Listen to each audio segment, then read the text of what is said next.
Aitäh, härra juhataja, austatud Riigikogu liikmed, austatud minister! Me saime oma arupärimisele vastuseks sellise ümmarguse jutu, mis annab üsna vähe lootust. Tõsi, positiivsele poolele tuleb kanda see, et mööndakse probleemi olemasolu.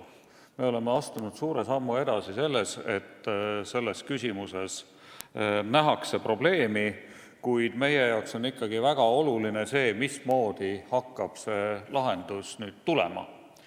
Sellepärast, et Riigikogu eelmises koosseisus nägin ma väga pikalt seda, kuidasmoodi rahvakogu suurepärased ettepanekud, osa neist võib-olla väga head, mõned võib-olla mitte natukene küsitavamad, aga Vabariigi Presidendi poolt siit üle antuna, kuidas neil lihtsalt tapeti Riigikogu põhiseaduskomisjonis sellesama komplekssusega. Väga lihtne on niimoodi skolastikasse minnes erinevaid algatusi altpoolt õõnestada ja lõpuks mitte midagi teha. Aga juhin tähelepanu, et meil siiski on esitatud eelnõud selleks, et seda olukorda muuta. Tulemus on riigieelarve seadus, kindlasti me teeme riigieelarvele oma ettepanekud, et juba tuleva aasta riigieelarvest erakondadele eraldatavat raha poole võrra vähendada ja need on konkreetsed sammud, paluks neid toetada.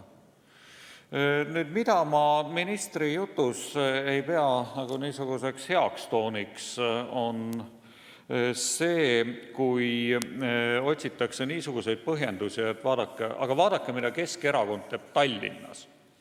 Või et on mingisugune julgeolekuoht, mis sunnib meid erakondi rahastama Eestis ebademokraatlikul moel. Teate, ma olen seda asja näinud, kui ma olin Euroopa Nõukogu raportöör aastaid Aserbaidžaanis, kui ükskõik missuguse põhiõiguste küsimuse puhul või inimõiguste rikkumise puhul tulid niisugused universaalsed vabandused, aga meil on sõjasituatsioon Karabahis, meil on Iraanis ekstremistid kõrval. Need ei ole hea stiili lahendused ja hea stiili vabandused. Neist ma paluksin tõepoolest hoiduda ja ma ei tahaks kuulda seda, et Eesti demokraatia võib mõnes elemendis olla halvem sellepärast, et meil on Keskerakond ja meil on Vene oht. Nii, nüüd, mis puudutab analüüse, siis ma juhin tähelepanu sellele, et meil on juba teatud analüüsid käsutuses. Oleme neid küsinud Riigikogu info- ja analüüsiosakonnalt. Meil on võrdlemisi hea võrdlusmaterjal teiste Euroopa Liidu riikidega, võib-olla mitte täiuslik ja võib-olla mitte viimases ajaetapis.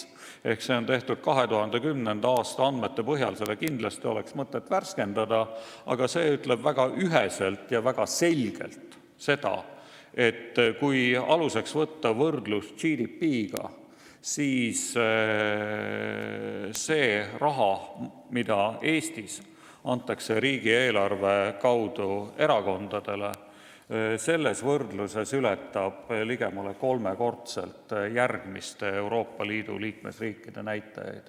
Ja ainuüksi see võrdlusmaterjal peaks ütlema, et meil need asjad on halvasti ja valesti ja seda tuleb teistmoodi korraldada. Lõpuks Riigikogu rollist. Ma ei jätaks seda aspekti siin ka puudutamata, et ikkagi kui detsembriks lugupeetud justiitsminister selle silla Riigikogule esitatud pöördumise vahele ja oma sammude vahele suudab ehitada, meie seda ei näinud koalitsioonileppest tulenevalt, siis on see ju tore. Aga ma arvan, et põhiseaduskomisjon talitas väga halvasti sellega, et pallis selle küsimuse muu küsimusena lahendamiseks justiitsministrile.